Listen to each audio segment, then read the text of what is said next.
Hey everyone, this is Alpaco and I wanted to talk about 7Artisans' first set of Cine Lenses, which will be coming out for the Micro Four Thirds mount.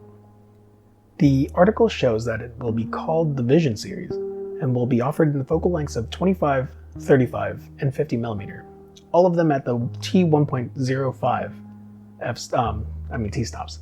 So all fast and all standard filmmaking focal lengths for the Micro Four Thirds mount, as well as most other crop sensors.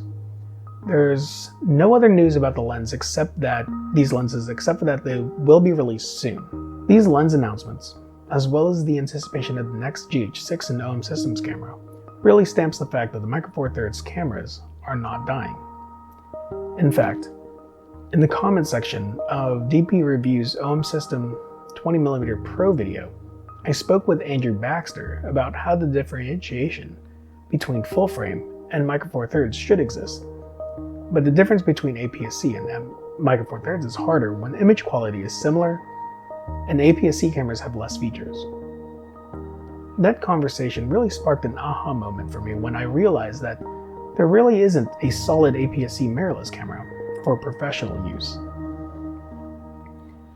I know Fuji does have newer features, but as Andrew Baxter has stated, as he does shoot both Fuji and Olympus, the autofocus and IBIS lags behind.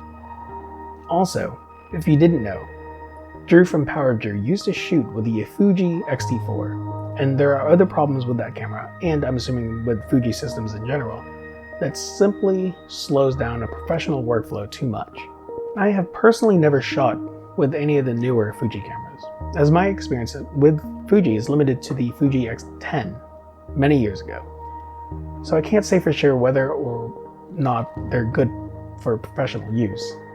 I do see that there are professional photographers that do use a Fuji system. So if you like it, this is not really a knock against them in any way. This is merely a conversation that states that Micro Four Thirds cameras is not dying. If anything, in this current photographic climate, APS-C is the system that seems to be the one that's disappearing. The only rumors out for another APS-C camera from Canon and Sony is simply that.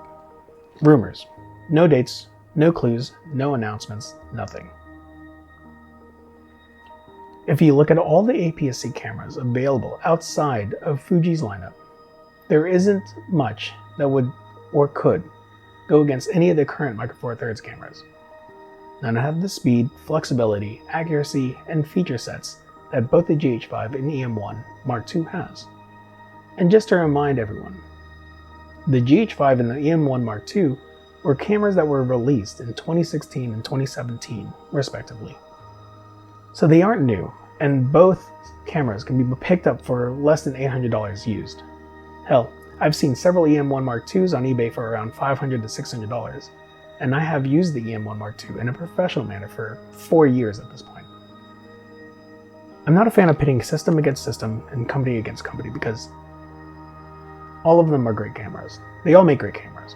It just irks me to hear that there is such a large hate against the Micro Four Thirds system for no other reason other than the fact that the sensor is small. Without the Micro Four Thirds cameras like GH3, GH4, EM5, and EM1, the cameras we would see today would not be any different from cameras 10 years ago. It was Micro Four Thirds camera companies that pushed technology forward. I hope you enjoy whatever camera you have. Don't forget, the main thing that matters isn't the specs on that box. It's quite literally your own creativity, hard work, and your heart for it. Thanks for watching and have a great day.